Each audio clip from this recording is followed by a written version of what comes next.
За сайн мэцхан уу та бүхэнд энэ өдөр ямар амгалан айлтгай. За сая бид нар бол төсвүүдээр 8.6% нэмэгдлийг ахмадуудын тэтгэвэр тэтгэмжээр одоо нэмэхээр тавьсан байгаа. За үүнийг бол бас ахмадууд манаас хангалттай нэмэгдэл болж чадахгүй байна гэд ингээд одоо 36 сарын хугацаатай зээлийн нөхцлөөс сэргээж өгөөч гэд маш их хүсэлт ирж байгаа. Маш хүсэлт. Тэгэхээр сая энэ хурлын явцыг ингэ сонсож байхад 36 сарын хугацаатай зээлийн нөхцөлийг бид нар бууруулаагүй. Энэ хэвэндээ байгаа гэчлээ тийм ээ. Тэгэхээр энэ чи хаана юу н ингэ зөрөө гараад байна гэдгийг асууя. Хоёрдугаарт нь бол энэ иргэд бол энэ 16.8-аас 24% одоо хүүтэй тэтгэврийн зээл байна. Энийг бууруулж өгөөч гэж чинь тэгээ та бүхэнд энэ боломж нь юу вэ? Хоёрдугаарт миний одоо асуух гэдэг зүйл бол эс Эрдэнэт одоо улсын хурлын гишүүн эс Эрдэнэтийн Монгол анхнд тайлбар хүргүүлсэн ингээ бичиг дээр Монгол анх нь макро зохистой бодлого боловсруулж хэрэгжүүлэх хүрээнд тэтгэврийн зээлийн хэд өсөлтийг сааруулж гэж оруулж ирсэн байна л да. Тэгэхээр энэ тэтгэврийн зээл маань өөрөө макро эдийн засгийн хэд тэлэлт мөнгөний нийлүүлэлтийг өсгөөд байна гэж үздэг юм уу? Жилдээ ер нь хэд орчим төгрөгийн одоо тэтгэврийн зээл гаргадаг юм бэ бид нар.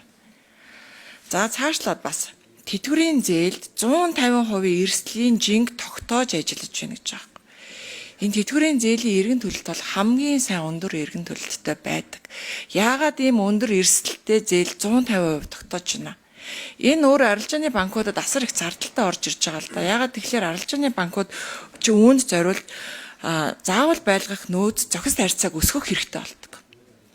Тэгээд энэ дээр манай Монгол банктай ажиллах хэрэгтэй байна. Яагаад ийм тэтгэврийн зээлийг 150% өндөр эрсдэлтэй гэж үзсэн юм бэ? Энийг бууруулчвал биднэрт одоо цаана нь сая 303 тэрбумын боломж байна гэж ярьчлаа тийм ээ. Тэгэхээр энэ талаар асууя. За, хэн хариулах вэ? Монгол банк уу? За, Монгол банк энэ төр дээр инх тайван дэд ерөнхийлөгч ялангуяа тэр эрсдэл 150% гэж юм тэгэхээр байгаа мó тэр нь ноцтой сонсогч. Эндрий микрофон. За Пунцлмаа гишүүний асуултад дэлгэрэнгүй хариулъя. За тэтгэврийн зээлийн хэмжээ бол 2020 оны 1-р сард иргэний тэтгэвэр барьцаалсан зээлийн төлбөрийг төрөөс нэг удаа төлөх нэг удаагийн хуулийг батлаад бол тухайд бол 19 оны эцэстээр 757 тэрбум төгрөгийн одоо зээлийн үлдэгдэлтэй байсан зээлийг бол тэглээд бол 0 болгосон. Үүнээс хойш бол одоогийн байдлаар бол 2.8 дахин бол нэмэгдээд байгаа. 2.8 их 80 төгрөгийн бол одоо тэтгэврийн зээлийн үлдэгдэлтэй 2025 оны 10 сарын байдлаар бол 2.4 их 80 төгрөгийн тэтгэврийн зээлийн үлдэгдэлтэй байгаад байна. Тэтгэврийн зээлийн өсөлтийг одоо хязгаарлагч чиглэлээр бол 2023 оноос хойш буюу одоо 2 жилийн өмнөөс эхлэн гэр бүл нийгмийн хамгааллын яамны тавьсан одоо хүсэлтийн дагуу Төв банк бол арга хэмжээнд бол авч эхэлсэн. Хөдөлмөр нийгмийн хамгааллын яамны 2023 оны 3 сарын 16-ны өдрийн 02 693 тоот алтан бичгээр бол ирүүлсэн хүсэлтийг харгалзаад 23 оноос тодорхой нөхцөлийг буюу одоо 6 сараас дээш хугацаатай олгосон тэтгэврийн зээлийн сарын төлбөрөө төлсөний дараах үлдэгдлийн тэтгэврийн орлогын амжиргааны баталгаач дов түвшингээс бага одоо тухай одоо зохицуултыг хийгээд хангасан одоо энэ заалтыг хангасан тэтгэврийн зээл 150% тэтгэврийн зээлийн эрсдлийн жинг бол бид хүн бол бүрдүүлээд бол явж байгаа. Ер нь бол тэтгэврийн зээлийн холбоотой эрсдлийн жинг бол бид хүн зээл тус болгон дээр бол 150% буюу хуваар бол одоо тэтгэврийн зээлийн дээр бол 150% байгаа. Гэхдээ үүнээс өндөр зээлийн одоо эрсдлийн жин мөрдүүлж байгаа зээлүүд бол байгаад байгаа. Ер нь бол зээлийн эрсдлийн одоо эрсдлийн жинг бол 150%-аас бууруулад явхад түрүүн хэлсэн одоо 50%-аар бууруулад явхад бол жилдээ 0.5% тэтгэврийн зээлийн хүүгийн бууралт бол гарч ирнэ. Арилжааны банкн дээр бол тухайн үедээ бас